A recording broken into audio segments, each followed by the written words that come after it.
నేపాల్లో ఒక ఇండియన్ రిపోర్టర్ని ఎలా కొట్టారు తెలుసా? కెమెరా పగలగొట్టేశారు. మైక్ ఇసిరిసిరి కొట్టారు. అతని కెమెరాని అయితే ధ్వంసం చేశారు. అలాంటి కోపం ఉంది మీడియా మీద, నేపాల్లో ఇండియన్ మీడియా మీద. అంటే అప్పటికి మీరే ఆలోచించండి.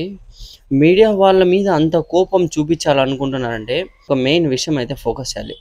ఏమంటే ప్రజల దగ్గరికి త్రూ టెలివిజన్ ఏదైనా మీడియా వాళ్ళు కరెక్ట్ చూపిస్తే కరెక్టే వెళ్తుంది, రాంగ్ చూపిస్తే రాంగే వెళ్తుంది. కాకపోతే మీడియా మీద నమ్మకంతో ప్రజలు, అమాయక ప్రజలు ఏమనుకుంటారు తెలుసా? మీడియా వాళ్ళు ఏం చూపించినా కూడా కరెక్టే అని అనుకుంటారు.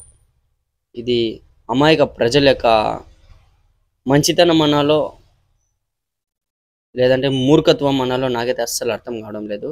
కానీ పెద్ద పెద్ద ఇష్యూస్ ఏమేమి జరుగుతున్నాయి, ఓట్ చోరీ ఉంది, మెయిన్ కన్సర్న్స్, లే రైట్స్ అంటే వాళ్ళని టెరిటరీగా స్టేట్గా కన్సిడర్ చేసి వాళ్ళ హక్కుల్ని వాళ్ళకి ఇవ్వడానికి ఏం ప్రాబ్లము, ఏం నొప్పా? అసలు నాకైతే ఏం అర్థమే కావడం లేదు. ఐ హోప్ మంచి జరుగుతుంది అయితే భావిస్తున్నాను. మెయిన్ ఏదైనా చూడండి, ఎందుకు గోధి మీడియా పేరు పెట్టారని నేను ఇన్ని రోజులు ఆలోచించాను. ఇప్పుడు వీడియో చేస్తున్నాను. ఎందుకో ఈ విషయం అయితే మీకు చెప్పాలనిపించింది, త్రూ నా యొక్క ద్వారా మీ వరకు చేరాలని.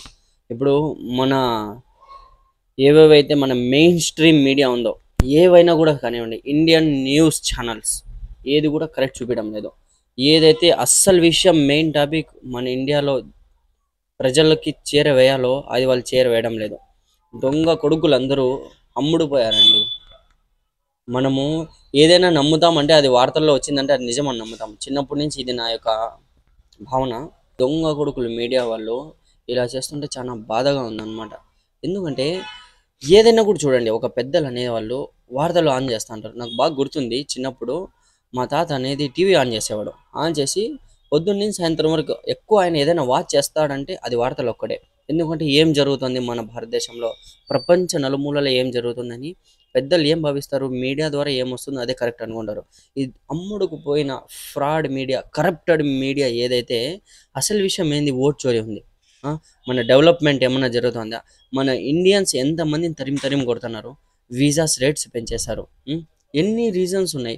ఇవన్నీ మాట్లాడకుండా ఒక పొలిటికల్ పార్టీకి ఫేవర్గా వీళ్ళు మాట్లాడితే ఇది ఎంతవరకు కరెక్ట్ చెప్పండి? అమ్ముడుకుపోతే మరి ఎంత దారుణంగా అమ్ముడుపోతారండి. డెమోక్రసీ ఏమైంది మన ఇండియాలో? అసలుకి ఏం అవుతుంది అసలుకి మన ఇండియాలో? ఇలా చేస్తే న్యూస్ రిపోర్టర్స్కి కొట్టకుండా ముద్దులు పెట్టి సన్మానం చేస్తారా? అసలుకి ఏమనుకుంటున్నారు మీరు అసలుకి? న్యూస్ రిపోర్టర్స్ ఏదైనా ఒక్కసారైనా కొత్త విషయాలైనా చేస్తారా? ఏమన్నా ఏదైనా ఇన్నోవేషన్గా క్రియేట్ చేస్తారా? లేలో అంతమంది అమాయక ప్రజలు చనిపోయారు. బీజేపీ పార్టీని తగలబెట్టారు. ఎంత కోపం ఉంటే వాళ్ళ మీద సెంట్రల్లో ఉన్న బీజేపీ పార్టీ యొక్క ఆఫీస్ని తగలబెడతారు లేలో. అంతమంది కలిసి చేసిన జెన్జీ ఆపరేషన్ని ఒక్క మనిషి మీద మూట కడతారా?